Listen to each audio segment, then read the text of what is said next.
Hello friends, welcome back. Welcome to कीमोफिलस लॉरिका। आज हम पढ़ेंगे इफेक्टिव एटॉमिक नंबर, जो कि हम पहले एक बार पढ़ चुके हैं, लेकिन हमने सिर्फ कोऑर्डिनेशन कंपाउंड्स के लिए पढ़ा था एंड वो बहुत लिमिटेड था, राइट। सो आज जो हम पढ़ेंगे उसको डिटेल में पढ़ेंगे कि कोऑर्डिनेशन कंपाउंड्स एंड ऑर्गेनोमेटालिक दोनों में उसको कैसे आपने समझना है।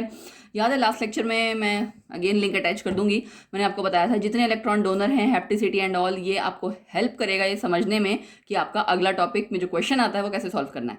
सो मैं इसके बारे में एक्चुअली बात कर रही थी। Effective atomic number, EAN rule, 18 electron rule या फिर इनर्ट गैस रूल, बहुत सारे इसके नाम हैं, बहुत सारे इसके निकनेम्स हैं। तो सारे नाम आपको याद रखने हैं क्योंकि किसी भी नाम के अकॉर्डिंग आपको क्वेश्चन पुटअप किया जा सकता है, बट ये है कि मैक्सिमम EAN रूल के अकॉर्डिंग पूछा जाता है, ठीक है। EAN रूल ओबे करेगा नहीं करेगा इस तरह से। सो बिना किसी देरी के हम लेक्चर शुरू करते हैं, लेकिन जो पहली बार चैनल पे आए हैं वो प्लीज़ सब्सक्राइब कर लो। हम लोग रेगुलरली ग्रेजुएशन की वीडियोस अपलोड करते हैं, +1 +2 की वीडियोस अपलोड करते हैं एंड जी और नीट के रिगार्डिंग भी, है ना। तो सारी चीज़ों पे हम मेहनत कर रहे हैं, लेकिन आप लोगों को भी साथ में मेहनत करनी पड़ेगी। उसके लिए subscribe, bell icon, all notifications, ठीक है। चलो, इफेक्टिव एटॉमिक नंबर EAN, ठीक है। सिडविक ने एक्चुअली इसकी स्टार्टिंग की थी। सिडविक साइंटिस्ट रहे हैं, उन्होंने ये सजेस्ट किया कि जो मेटल आयन है ना वो इलेक्ट्रॉन एक्सेप्ट करता है लिगेंड से, राइट। ये आप पढ़ चुके हो लिगेंड्स एंड ऑल के बारे में। सो मेटल आयन आपके इलेक्ट्रॉन्स एक्सेप्ट करता है लिगेंड से, सो दैट कि वो अपनी नेक्स्ट नोबल गैस कॉन्फ़िगरेशन को अचीव कर सके, ठीक है। मतलब अगर नोबल गैस कॉन्फ़िगरेशन आ जाएगी तो जाहिर सी बात है वो आपका कंपाउंड स्टेबल हो जाएगा, राइट। सो अगर स्टेबल हो जाएगा तो कोई भी आपका सिस्टम है स्टेबिलिटी गेन करने के लिए ही, चाहे वो बॉन्ड बनाता है, चाहे वो जो भी है रिएक्ट वगैरह करता है। सो उनका ये मानना था। सो इस जनरलाइजेशन को ही फर्दर कह दिया गया है inert gas rule, EAN rule या फिर इफेक्टिव एटॉमिक नंबर रूल, ठीक है।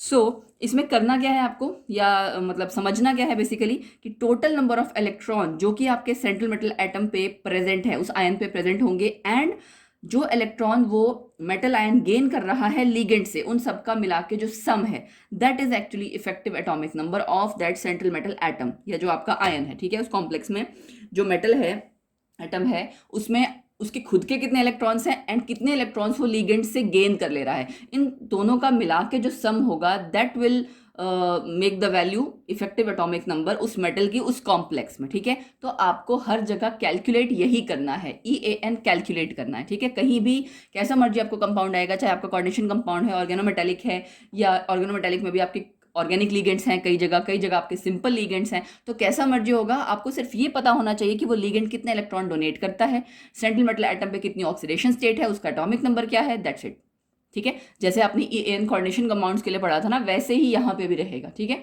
सो जितने भी इंपॉर्टेंट आपके लिंक्स हैं इस टॉपिक से रिलेटेड, उनको मैं डिस्क्रिप्शन बॉक्स में भी डाल दूंगी, ठीक है। तो आप उनको देख लेना, सो दैट आपकी कॉन्सेप्ट की क्लैरिटी बहुत अच्छे से आ जाए। पुराने वाला जो EAN है उसका लिंक भी मैं आपको अटैच कर दूंगी, एंड कोऑर्डिनेशन कंपाउंड्स का तो आई थिंक आप लोगों ने पिछले वाला लेक्चर जब अटेंड किया होगा तो वो चीज़ कवर अप कर ही ली होगी, ठीक है, जितने लिगेंड्स एंड ऑल की हम बात कर रहे हैं।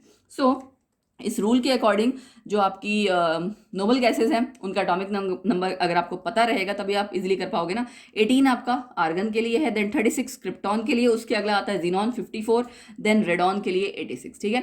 सो आपको मैक्सिमम क्वेश्चन 36 एंड 54 वाले ही आते हैं, 86 वाले भी कम आते हैं, बट हाँ इन कंपैरिजन मैं आपको कह सकती हूँ 36 एंड 54 वाले आपके ज़्यादा आते हैं, फाइन।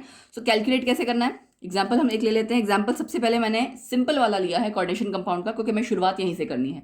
सो कोबाल्ट का एक हमने कॉम्प्लेक्स लिया है जो कि अमोनिया के साथ है, एंड कोबाल्ट यहाँ पे +3 स्टेट में है, तो यानी सबसे पहला स्टेप तो यही है कि आप ऑक्सीडेशन स्टेट कैलकुलेट कीजिए, जो कि आई थिंक आप लोगों को करना आता होगा ऑलरेडी। जैसे यहाँ अमोनिया लीगेंड है, इसके ऊपर कोई चार्ज नहीं है, न्यूट्रल है, तो जो ओवरऑल चार्ज आपका नजर आ रहा है वो कोबाल्ट का ही होगा। अमोनिया आपका उसके ऊपर कोई चार्ज नहीं है, न्यूट्रल लीगेंड है, ठीक है। So classification of ligands according to coordination compound, ये भी आपको अच्छे से पता होनी चाहिए। दैट्स वाई मैंने आपको कहा था कि कोऑर्डिनेशन कंपाउंड्स वाला जो आपके टॉपिक्स हैं उसकी क्लैरिटी होनी चाहिए, ठीक है। सो पहले आपने ऑक्सीडेशन स्टेट निकाली, फिर आपने देखा नंबर ऑफ इलेक्ट्रॉन, कोबाल्ट का जैसे आपका एटॉमिक नंबर पता है ना 27 होता है। सो 27 के अकॉर्डिंग उसमें 27 इलेक्ट्रॉन्स होंगे, +3 में 3 इलेक्ट्रॉन माइनस कर दो, कितने इलेक्ट्रॉन्स आ गए, 24। इलेक्ट्रॉनिक कॉन्फ़िगरेशन नहीं लिखनी है, सिर्फ इलेक्ट्रॉन्स पता होने चाहिए। सो आपने सीधे 27 से 3 माइनस किया, 24 आ गया, ठीक है। सो 24 के बाद, और अब 6 आपके क्या थे, अमोनिया के लिगेंड, ठीक है। 6 अमोनिया के लिगेंड्स, हर एक अमोनिया का लिगेंड कितने इलेक्ट्रॉन डोनेट करता है, 2।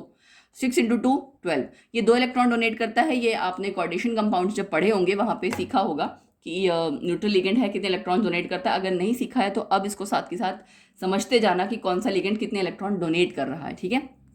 सो 12 हो गया, 24 एंड 12 को आप प्लस करोगे 36 आ गया। So it means it will obey EAN rule. ये EAN रूल ओबे करेगा या कर रहा है, ठीक है। आपको एग्जाम में कोई ऐसा कॉम्प्लेक्स दिया जाएगा और यही पूछा जाएगा बताओ ये EAN रूल फॉलो कर रहा है या नहीं कर रहा, या फिर कोई दो आपको दिए जाएंगे और पूछा जाएगा दो सिमिलर जैसे, एक तो कर रहा है एक नहीं कर रहा, ठीक है। जैसे आप आगे भी कार्बोनिल्स में करोगे, उसमें कई कार्बोनिल ऐसे हैं जो आपके करते हैं, कई ऐसे हैं जो नहीं करते हैं, एक्सेप्शंस एंड ऑल जो है उस पर रिगार्डिंग भी क्वेश्चन आ जाता है, ठीक है।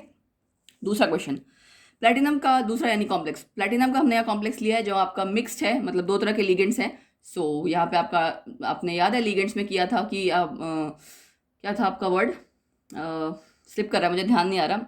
लिगेंड्स मैंने आपको वैसे वो चीज़ पढ़ाई हुई है। सो यहाँ पे मिक्स टाइप के जब लिगेंड्स होते हैं दो अलग अलग तरह के, तो आपको दोनों के लिए अलग अलग कंसीडर करना है। तो पहले आप प्लैटिनम के ऊपर क्या निकालोगे, ऑक्सीडेशन स्टेट, ये मैंने निकाल के शो की हुई है। प्लैटिनम का एटॉमिक नंबर आप ऑक्सीडेशन स्टेट निकालने के लिए इसको एक्स लिखोगे। लिगेंड्स न्यूट्रल आपके अमोनिया वाले 5 सारे न्यूट्रल हैं तो उसके लिए 0 एंड क्लोरीन के ऊपर -1, टोटल +3 के बराबर था, तो x आपका इसलिए 4 आ गया। सो प्लैटिनम से प्लैटिनम +4, प्लैटिनम का oxidation number atomic number 78, 4 electron कम कर दिए 74, ठीक है। अब इलेक्ट्रॉन्स 5 अमोनिया से 10 आएंगे। अमोनिया लिगेंड भी आपका 2 इलेक्ट्रॉन डोनेट करता है, क्लोरीन लिगेंड भी आपका 2 इलेक्ट्रॉन डोनेट करता है, सब जगह 2-2 ही है मोस्टली केसेस में, ठीक है। तो ये आप एक तरह से जनरलाइज करके याद कर सकते हो, जहाँ अलग आ रहा होगा उसको ज़्यादा ध्यान में रखना। सो टोटल मिला के यहाँ पे 86 आ गया। अगेन ये रूल फॉलो करेगा, लेकिन ऐसा नहीं है कि ये सारी चीज़ें हमेशा ही रूल फॉलो करेंगे, हमेशा आपके सारे कंपाउंड्स जो स्टेबल हैं वो रूल फॉलो करेंगे। कई तरह के एक्सेप्शंस भी हैं, ठीक है। और जो एक्सेप्शंस हैं ऐसा नहीं है कि वो कॉम्प्लेक्सेस स्टेबल नहीं है, वो स्टेबल हैं, एग्जिस्ट भी करते हैं, बट EAN रूल फॉलो नहीं करते। जैसे कि ये 2 एग्जांपल हैं, FeCN6 3 नेगेटिव आपको पता है ना, ये एग्जिस्ट करता है। अब FeCN6 4 नेगेटिव तो फॉलो करता है EAN, 3 नेगेटिव वाला फॉलो नहीं करता है, ठीक है। 4 नेगेटिव वाला भी आप कैलकुलेट करके देख लेना, वो करता है, ये नहीं करता है, ठीक है।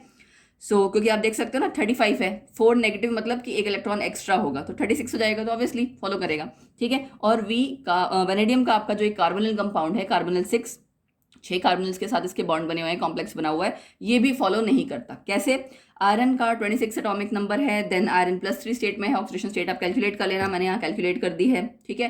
सो ऑक्सीडेशन स्टेट इसकी +3, 3 इलेक्ट्रॉन कम कर दो 23, एंड साइनाइड्स आपके कितने हैं 6 × 2 12, तो 12 और 23 प्लस करोगे तो 35 आएगा। EAN रूल फॉलो नहीं कर रहा। वेनेडियम का जो आप कार्बोनिल कर रहे हो उसमें आपका वेनेडियम का एटॉमिक नंबर 23, ऑक्सीडेशन स्टेट 0 है। कार्बोनिल्स में अनटिल और अनलेस कोई चार्ज ना हो 0 ऑक्सीडेशन स्टेट ही होती है, ठीक है। निकल का आपने कर रखा होगा NiCO4, FeCO5, तो इन सब में मैक्सिमम ऑक्सीडेशन स्टेट जो है हमेशा 0 ही मिलेगी आपको, अनटिल और अनलेस कोई चार्ज ना हो, ठीक। जैसे VCO6 होल नेगेटिव अगर आपका आ जाए तो वो चार्ज है, वहाँ पे 0 ऑक्सीडेशन स्टेट नहीं होगी, वहाँ आपको पहले कैलकुलेट करनी पड़ेगी, ठीक है। सो इसके अकॉर्डिंग आपके और 6 कार्बोनिल से आपके 12 इलेक्ट्रॉन, तो यहाँ पे भी टोटल आपका 35 आ रहा है। तो ये दोनों कंपाउंड्स एग्जिस्ट करते हैं, ठीक है, स्टेबल है, लेकिन EAN रूल फॉलो नहीं करते हैं, तो ये मतलब एक्सेप्शन हो गया, या ये रूल आप ये कह सकते हो कि ज़रूरी नहीं है कि हर कंपाउंड जो एग्जिस्ट कर रहा हो वो फॉलो करेगा। ये तो कोऑर्डिनेशन कंपाउंड की बात हुई। अब सेम ऐसे ही आप ऑर्गेनोमेटेलिक कंपाउंड्स में भी कर सकते हैं। ऑर्गेनोमेटेलिक कंपाउंड्स में भी हम पहले मेटल कार्बोनिल्स की बात करते हैं। पहला यहाँ मैंने कंपाउंड ले रखा है FeCO5, जैसे आपने अभी वेनेडियम में किया वैसे ही सेम यहाँ करोगे, 26 और 5 कार्बोनिल से 10, 36, ये फॉलो कर रहा है, ठीक है। मैं थोड़ा फटाफट इसलिए करवा रही हूँ क्योंकि बहुत सिंपल है, एंड EAN रूल पे क्वेश्चन जरूर आएगा आपको, ग्रेजुएशन में भी आता है। और इसके अलावा अगर कोई और ऐसा बच्चा है जो कंपटीशन की तैयारी कर रहा है, या आप ये सोच रहे हो कि MSc एंट्रेंस एग्जाम, या कोई भी बच्चा जो इस वीडियो को देख रहा है, EAN रूल के रिगार्डिंग क्वेश्चंस पूछ लिए जाते हैं, ठीक है। सो MN, अब ये कार्बोनिल आ गया विद नेगेटिव चार्ज, इसलिए मैंने आपका ये वाला एग्जाम्पल लिया। पेंटा कार्बोनिल मैग्नेट जिसमें -1 है, और आयन, ये आपका देखो नाम जो है, नामकरण भी आपको सीखना पड़ेगा, वो हम अगले लेक्चर में करेंगे, ठीक। सो मैग्नीज का एटॉमिक नंबर 25, लेकिन ऑक्सीडेशन स्टेट -1 है, तो -1 मतलब एक इलेक्ट्रॉन आपको बढ़ा देना है, 26, 5 कार्बोनिल से 10 इलेक्ट्रॉन, 26 + 10 36, ठीक है। सो ये आपका रूल फॉलो कर रहा है। अब उसके बाद बात आती है कि EAN रूल को आप सोल क्राइटेरिया नहीं कंसीडर कर सकते कार्बोनिल्स में या कहीं पे भी। उसका कारण ये है, जो मेटल आपका कार्बोनिल्स के केस में स्पेशली अगर मैं बात करूं, देखो कार्बोनिल तो आपको पता है 2 इलेक्ट्रॉन डोनेट करेगा, तो हमेशा कितने मर्जी कार्बोनिल आप लगा लो, 5 × 10, 6 × 12, 2 से मल्टीप्लाई हमेशा इवन नंबर आएगा, राइट। लेकिन डिपेंड ये करता है कि साथ वाला मेटल कैसा है। साथ वाले मेटल में अगर ऑड नंबर ऑफ इलेक्ट्रॉन हैं तो आप कितने मर्जी कार्बोनिल लगा लो, आंसर आपका टोटल वाला हमेशा ऑड आएगा। तो उस केस में आप ये तो नहीं कह सकते ना कि EAN रूल ये फॉलो नहीं कर रहा, एग्जिस्ट करेगा नहीं करेगा। सो इस वजह से यहाँ पे यही चीज़ कंसीडर की गई है। आपने वेनेडियम का एक कंपाउंड किया था ना, अभी 35 निकाला था, राइट, मैंने यहाँ पे यही लिखा हुआ है। So it can not be consider as the sole criteria to form stable carbonyls metals with odd number of carbonyl odd number of electron cannot obey EAN rule, कभी कर ही नहीं सकते। क्यों नहीं कर सकते? Because total number of electron हमेशा odd आएंगे, बिकॉज आप कितने मर्जी कार्बोनिल लगाओ वो इवन नंबर इलेक्ट्रॉन्स ही दे रहा है, तो एक चीज़ अगर ऑड है तो आंसर आपका ऑड ही आएगा। अब इसको ओवरकम करने के लिए जो भी मेटल कार्बोनिल्स होते हैं वो क्या करते हैं, कई तरीके चीज़ें वो फॉलो करते हैं। पहला ये कि वो कार्बोनिलेट एनायन बना देते हैं, ठीक है। कार्बोनिलेट एनायन मतलब कि ये आपका जो कंपाउंड है उसके ऊपर एक नेगेटिव चार्ज आई जाएगा, जैसे आपने मैंगनीज वाला देखा, ये आपका भी इसके ऊपर मैंने कहा था ना, वन नेगेटिव चार्ज आ जाएगा, एक इलेक्ट्रॉन एक्स्ट्रा हो जाएगा, ये वही केस आ गया। या तो ये करते हैं, या फिर ये करते हैं कि सिंगल कोवलेंट बॉन्ड बना देते हैं किसी एटम या ग्रुप के साथ जिसमें कि अनपेयर्ड इलेक्ट्रॉन हो। एक इलेक्ट्रॉन की शॉर्टेज आ रही होती है कहीं ना कहीं, है ना, तो जब अनपेयर्ड इलेक्ट्रॉन होगा उसके साथ ये बॉन्ड बना लेंगे तो भी वो कमी पूरी हो जाती है। जैसे आपका मैग्नीज वाले में यहाँ पे MnCO5 था ना, वन नेगेटिव चार्ज था, या तो वो करेगा या कोई और लिगेंड आपने इंक्लूड कर लिया, जैसे यहाँ क्लोरीन कर लिया। अब क्लोरीन 2 इलेक्ट्रॉन डोनर है इन जनरल, बट ये रेडिकल जब आप बात कर रहे हो रेडिकल की, तो ये 1 इलेक्ट्रॉन डोनर होगा। ये आपको समझना पड़ेगा कि कब रेडिकल है, कब 2 इलेक्ट्रॉन डोनर है, ठीक है। सो इसके केस में हो सकता है कुछ बच्चे यहाँ पे क्लोरीन को सीधे 2 इलेक्ट्रॉन डोनर ले लें, तो ये एक्चुअली प्रैक्टिस की बात है कि आपको वहाँ पे कहीं ना कहीं या तो मेंशन होगा, ठीक है, कि ये सिंगल इलेक्ट्रॉन डोनर है, रेडिकल है या क्या है, तो आप लोगों को एग्जाम में क्वेश्चन ऐसा ही आएगा जहाँ मेंशन होगा। So don't worry at all.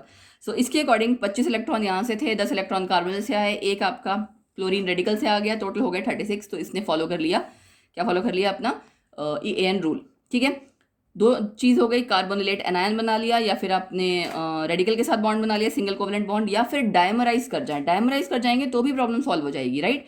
Dimerise का मतलब क्या है? डायमराइज यहाँ पे अब जो आपका मेटल कार्बोनिल है उसमें मेटल मेटल बॉन्ड बन जाए, पेयरिंग ऑफ इलेक्ट्रॉन्स हो जाए और उसमें मेटल मेटल बॉन्ड बन जाए, जैसे कि Mn2CO10, ठीक है। MnCO5 था ना, Mn2CO10 डायमराइज हो गया।